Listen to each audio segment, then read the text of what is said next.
Yo, Tubians. Hey. Calvin. Wanted to talk about the nature of experiences that I have.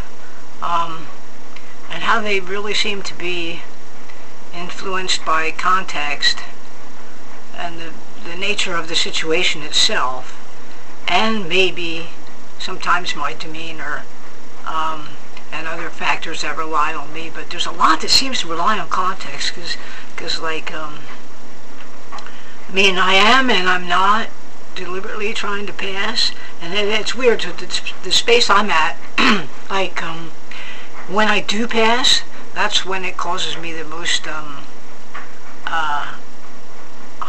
I don't want to call it a problem, the most disconcertedness, whatever you want to call it, because I'm not expecting it, and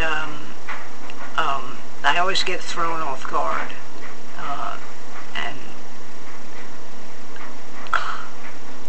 the difficulty in living life as me right now, the way I am, is I never know how other people are reading me, and therefore I don't have any gauge to, like, know what I'm doing. So here's the three experiences though, right? Excuse me.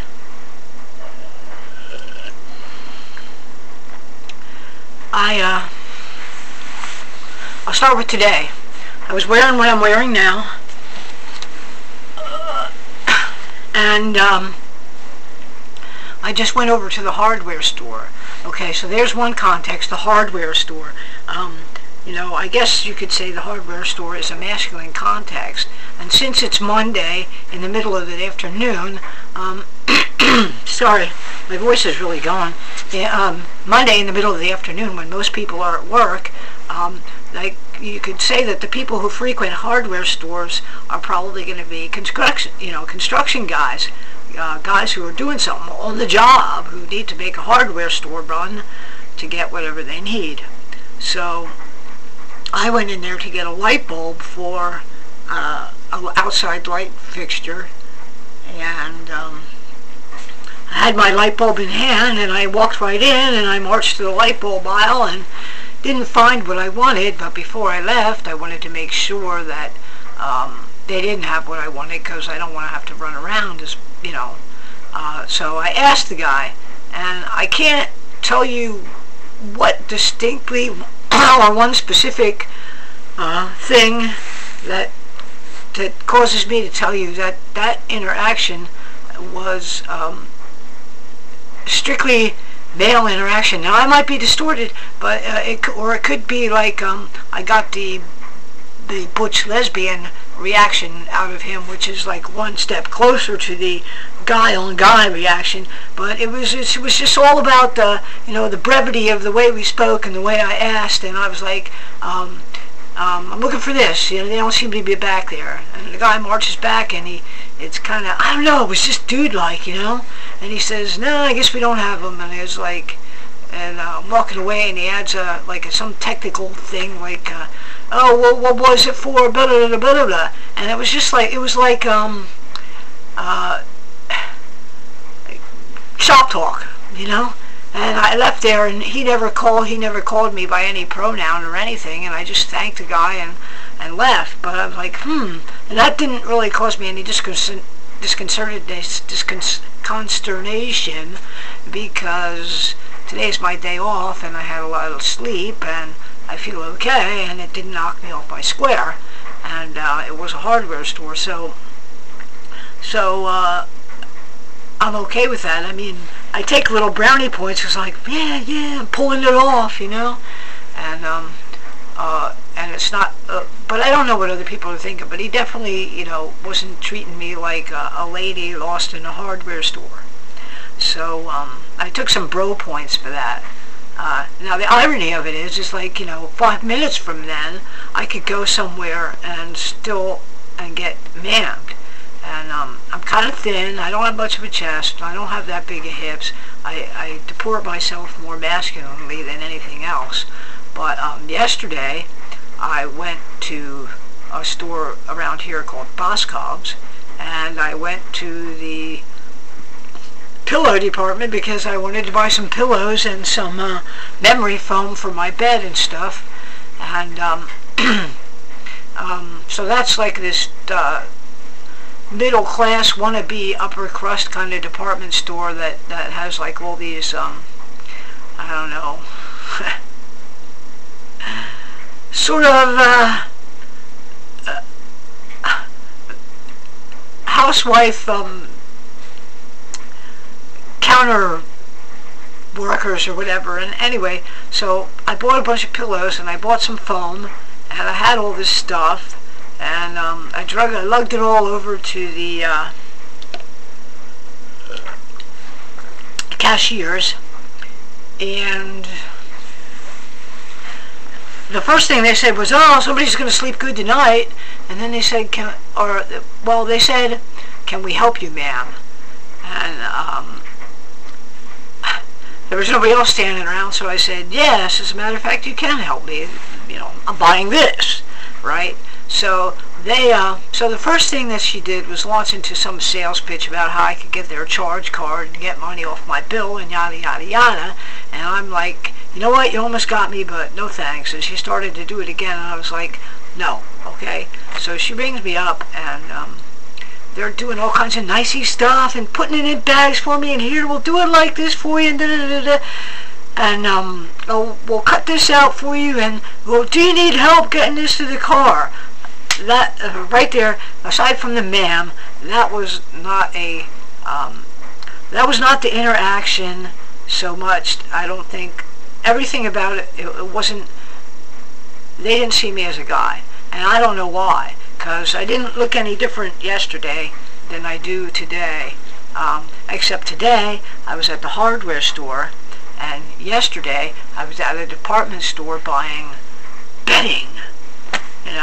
The only other more telltale sign was if I would have been in there buying curtains.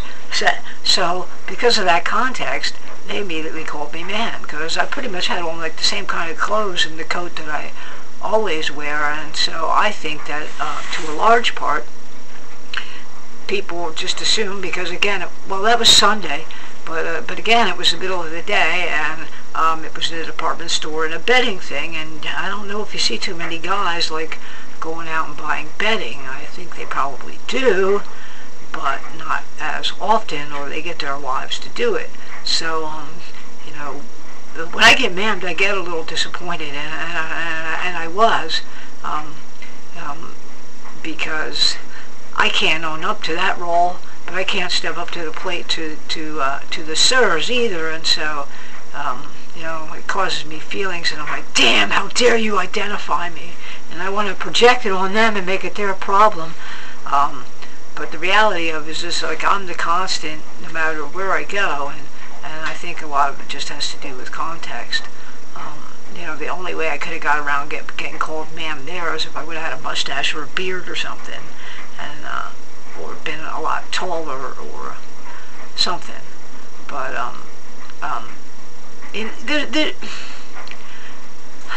there's a danger in that, right? Because the first thing I want to do when somebody ma'ams me, like those two women, and they were perfectly nice women, I don't know, one was like 50-something, the other one mid to late 30s, and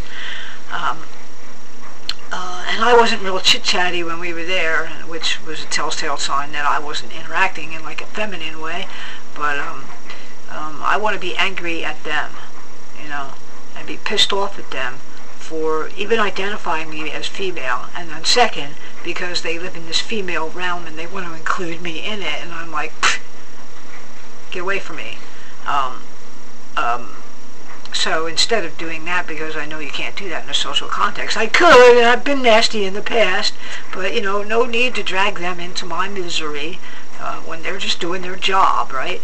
So then it turns into like some kind of self-loathing thing that throws me into a quandary and maybe catches up with me later that day or something, or in a weaker moment, going like, damn, I just can't have any like human interactions without all kinds of weird interference. So I feel disgenuine, or there's nothing disgenuine about me, but because I don't fit into those confines of people's prescriptions of, if you're a woman, you behave like this and you dress like that. If you're a guy, you behave like this and you dress like that. Yeah, so it makes you just want to hide sometimes. So, but I can't beat myself up either. And the reason that took me is because here's the real clincher, right? Like, I never know which way it's going to crop up, man. So, here's a more neutral context, right? The third experience is, I had a case of scabies, and never get that, man. It sucks. I've been doing nothing but wash for like freaking 2 weeks. Every time I wear something and take it off, I gotta wash it right away. It's like, oh, it's maddening, the itching. So anyway, so I had enough, and I went to an urgent care place. They're not hospitals, you know. It's like a in-out medical service thing, and to get something for it because it wasn't going away. So I promptly marched in there, and they welcomed me at the counter. And see, here's an indication, right? I know that people aren't reading me, or can't read me, when I go in and I say hello, and they don't genderize me right away. There's no he, she, her, his, ma'am, sir, nothing. There's a zone where I can tell where they're confused. And I don't offer up any information. However, if I was at this medical place, I'd never been there before, right? So they said, do you have an insurance card, yada yada. So I give them my insurance card. It has my given name on it. And they make a copy of it, and then they come back with these papers on a clipboard and say, here, fill these out, right? So I sat down and I filled out the papers. So I write in my name and today's date, and then the next question, M or F. So I circle F because I more or less have to. I mean, I could circle M, but that would make things worse, and that, you know, I just want to get the hell in and out of there. And medical history, blah, blah, blah, blah, blah, blah, you know, but F. And my name is not a guy name, okay? You don't meet guys with the given name that I have. And I didn't write down Calvin. I probably should have. So anyway, I get through all that, and I hand in my paperwork, and I wait, and I wait, and I wait, and I wait, and I wait. Finally, I get called back to a room. They weigh me. They take my blood pressure, blah, blah, blah, blah, blah, blah. And eventually, the doctor comes in. Now, I'm not trying to be dissing on anybody or anything, but he's some foreign guy, right? And he has an accent. So it's kind of clear that he wasn't born here in the United States, in the state of Pennsylvania. And I could tell that from his name. So he proceeds to look over these papers, and doesn't introduce himself or say hi, how you doing, anything like that. Now that could be the harriedness of the business, right? So how do I get to the point? Well, I tell him what the problem is, and I say I got this on my arms and my legs, right? And I'm showing him my arms, and rolling up my pant leg, and I'm showing him my leg, you know, like this.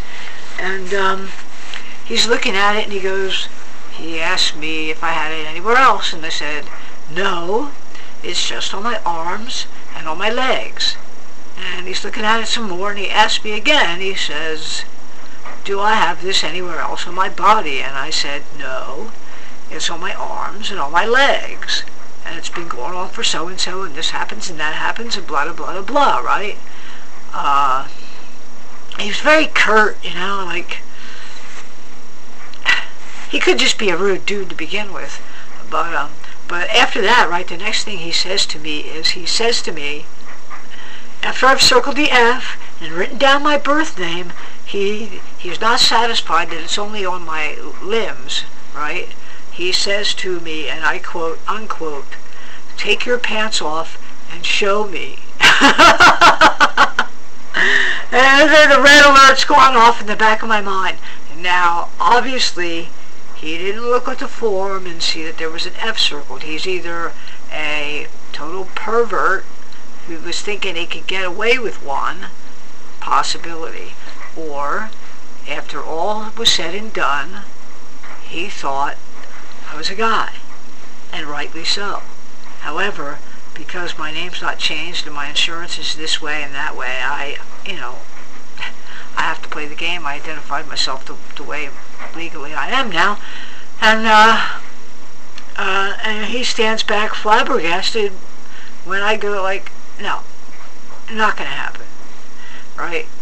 It's here, it's here, it's here, it's here, it's here, and I can't do anything but like have a deer in the headlights look, because I can't smile because I realize that he's like thinking I'm a guy, right? Even when I'm in this situation and all my identification says I'm female, and I can't act shocked because I get all indignant because I'm a woman who he just told to take her pants off.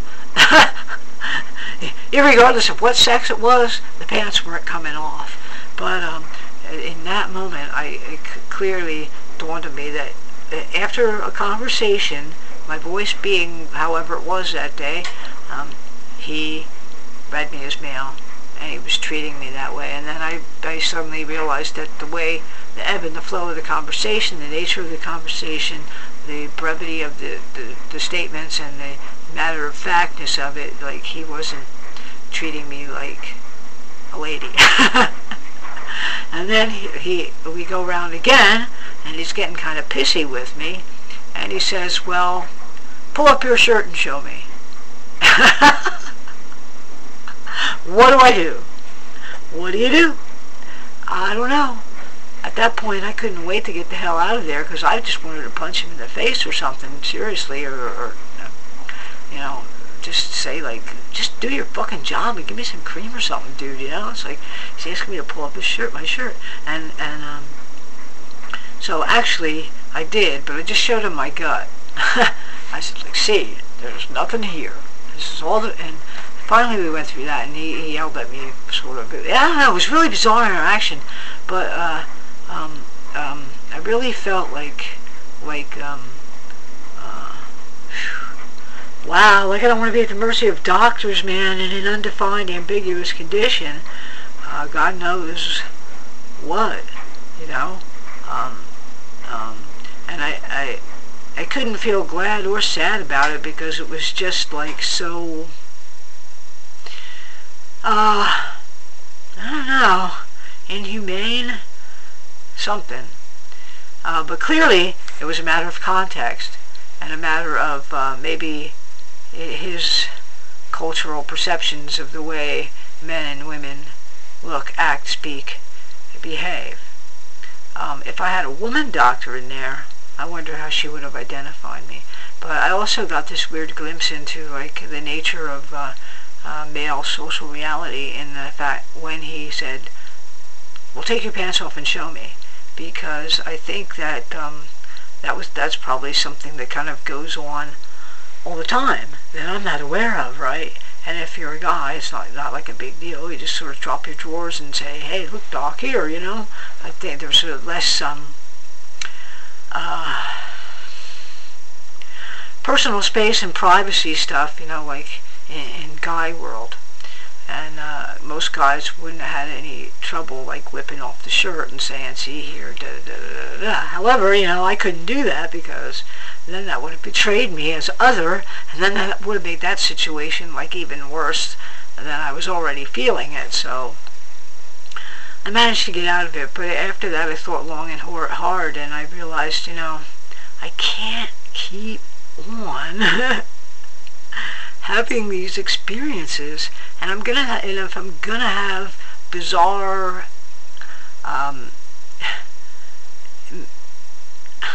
they're not bizarre, they're just normal for me. If I'm gonna keep on having these kinds of stressful experiences, I'd rather be able to, have them from the male end of the spectrum, because when he said that to me, I realized that there's no way in hell that I wanted to own up and say that I was female at that moment. I didn't. especially since it was obvious that he was reading me as a guy, and because I did not want to betray myself, and because I don't want to own that at all, and it pissed me off in a way because I was being called out. So, I just would much rather come at it from this other end of the spectrum, although I realize that no matter which end of the spectrum I'm on, I'm going to have experiences like that, because I don't belong in either camp. Who do I direct my angst and my anger at against that? I don't want to do it to myself, and I don't want to do it towards them, and I was almost ready to call up the gender clinic at that moment, then the moment fades, and it's just like, damn, like I never want to go back to that place again, ever. But clearly, a lot depends on the situation, and I wish I knew how to like bottle and sell it, because if I could, then I'd be pulling it off all the time, and things might be a little bit easier. But I never know. So I could be acting in my best interest, or I could be betraying myself all over the place, and God knows how other people read whatever. I don't know. It's just a bizarre set of circumstances. So I guess I've blathered long enough, And see, the weird thing is I'm having all these if I'm going to suffer because people are reading me as a guy, then I just need to be the guy that I am. It's just taken such a long time for that to drive home to me, and then, but then I think, I don't know, I don't know how to, what to make of situations,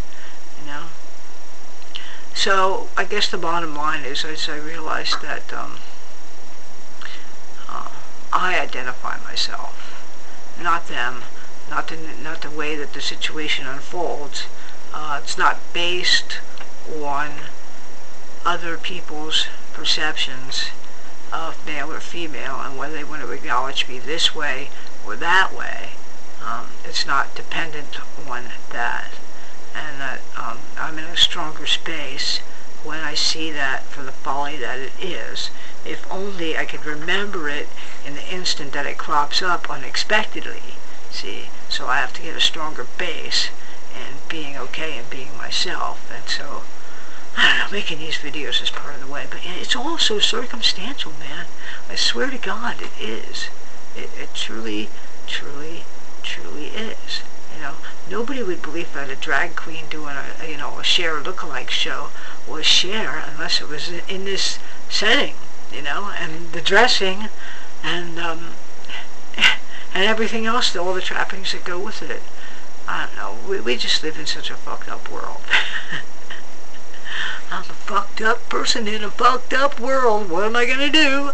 I don't know. But thanks for bearing with me, and I'll check back in soon after I have a whole bunch of other experiences, or what I consider inner revelation, man. Alright, peace out.